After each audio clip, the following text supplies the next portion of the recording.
تھے اور ساری دنیا کے انسانوں پر بھاری تھے۔ اس زمانے کے یہود و نصارہ صحابہ کی نظر دیکھ کر چلتے تھے، اور آج ہمارے سارے بادشاہ اور سارے جرنیل اور سارے فوجوں والے اور سارے ہتھیاروں والے اور ہمارے عوام اور ہمارے غریب اور ہمارے مالدار سب یہود و نصارہ کی نظر کو دیکھ کے چلتے ہیں۔ کن کی نظر کو دیکھ کے چلتے ہیں؟ یہ یہود و نصارہ کون؟ یہ وہ انسان ہیں جو اللہ کو 1 منٹ کے لیے پسند نہیں۔ ان کا کوئی کھانا شراب سے خالی نہیں جاتا، ان کی کوئی رات زنا سے خالی نہیں جاتی، ان کا کوئی منصوبہ مسلمانوں کے خون بہانے سے خالی نہیں ہوتا، ان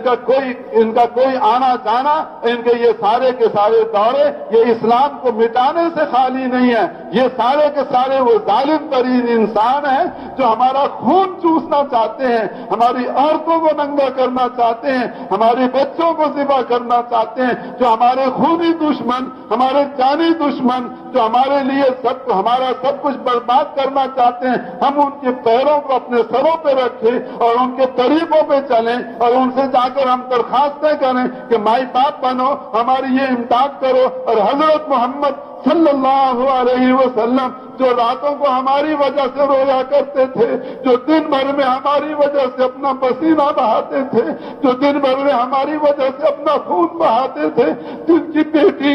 کی بیٹی حضرت زینب ہماری وجہ سے زخمی ہوئی، جن کے نواسے ہماری وجہ سے فاقوں پہ آئے، جن کی حضرت فاطمہ جن کا رنگ بدل گیا، جن کے کپڑے میلے ہو گئے، جن کی بیٹی لاڈلی بیٹی سیدۃ نساء اہل الجنہ فاطمۃ الزہرا، ان کے جسم کی ساری رونقیں ختم ہو گئی، جنہوں نے اپنے آپ کو ہمارے لیے قربان کیا، جو حج میں گئے تو ہمیں نہ بھولے، جو معراج میں گئے تو وہاں ہمیں نہ بھولے، اور جو انتقال فرماوے تو ہمیں نہ بھولے۔ آج بھی حدیث میں آتا ہے کہ اس وقت بھی حضرت محمد علیہ السلام جہاں اللہ کے پاس عالم برزخ میں موجود ہیں، آپ پر امت کے اعمال پیش کیے جاتے ہیں۔ اچھے اعمال دیکھتے ہیں تو آپ خوش ہوتے ہیں، اور ہمارے برے اعمال دیکھتے ہیں تو ہمارے لیے آپ استغفار فرماتے ہیں۔ اب اس دنیا سے جا کر بھی اپنی امت کو آپ نہیں بھولے، آپ ہمیں وہاں اپنی یاد کرتے ہیں،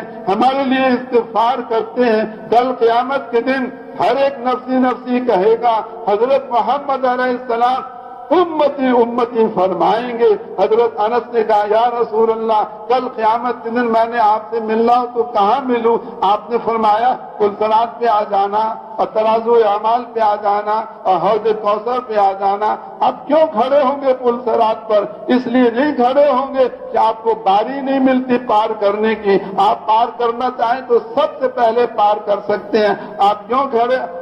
کھڑے ہوں گے پلسرات پر؟ اس لیے کھڑے ہوں گے تاکہ میرا کوئی امتی اس پلسرات سے گر کر دوزخ میں نہ چلا جائے، اس لیے آپ وہاں کھڑے ہوں گے۔ آپ کیوں کھڑے ہوں گے ترازو اعمال پر؟ اس لیے نہیں کھڑے ہوں گے کہ میرے اعمال تولے جائیں، آپ اس لیے کھڑے ہوں گے تاکہ میرے کسی امتی کے گناہ اس کی نیکیوں سے زیادہ نہ ہو جائیں۔ آپ کیوں کھڑے ہوں گے حوض کوثر پر؟ اس لیے نہیں کھڑے ہوں گے کہ میں حوض کوثر کا پانی خود پیوں، اس لیے کھڑے ہوں گے کہ میری امت آتی جائے اور میرے ہاتھ سے حوض کوثر کا پانی پیتی جائے۔ تو وہ حضرت محمد علیہ الصلوۃ والسلام جنہوں نے اپنی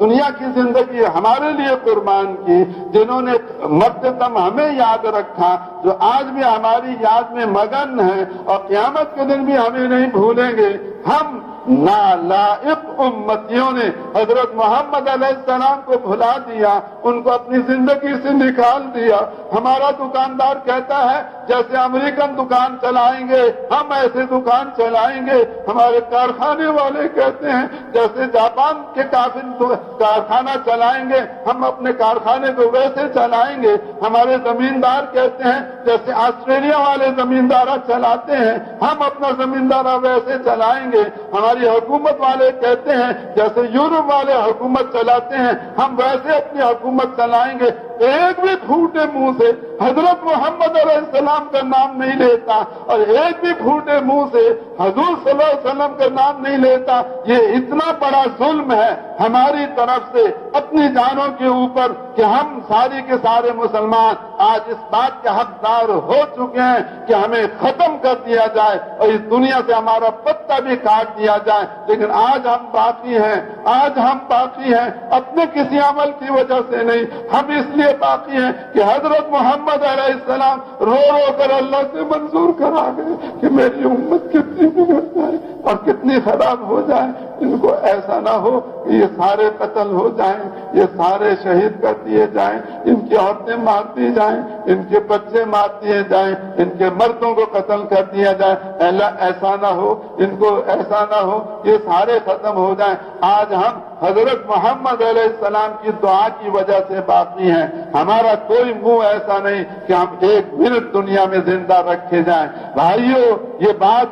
بات سرسری نہیں ہے اور یہ بات معمولی نہیں ہے اور یہ بات کچی نہیں ہے، یہ بات بنیادی ہے، یہ بات پکی ہے، اس امت کی قسمت نہیں پلٹ سکتی۔ آپ چلے جاؤ یورپ کے اندر سارے کے سارے امت والوں اور جا کر یہود و نصارہ کو لپٹ جاؤ، آپ چلے جاؤ امریکہ کے اندر اور امریکنوں کے پیچھے اپنے آپ کو سارا چلا دو، آپ چلے جاؤ کافروں کے پیچھے اور اپنا سارا کچھ ان کے پیچھے لگا دو، آپ کی قسمت نہیں پلٹ سکتی، آپ کے حالات نہیں بہتر ہو سکتے، آپ کا دامن پاک نہیں ہو سکتا، آپ کی پریشانیاں دور نہیں ہو سکتی۔ دور ہونے کا ایک راستہ اللہ کو راضی کرنا، اللہ کو راضی کرنے کے لیے ایک راستہ دعوت خداوندی میں چلائیں اور عبادت خداوندی میں چلائیں اور خلافت خداوندی میں چلائیں۔ اس پر اگر آج مسلمان آ جائیں اور پچھلے کو اللہ سے معاف کرا لیں،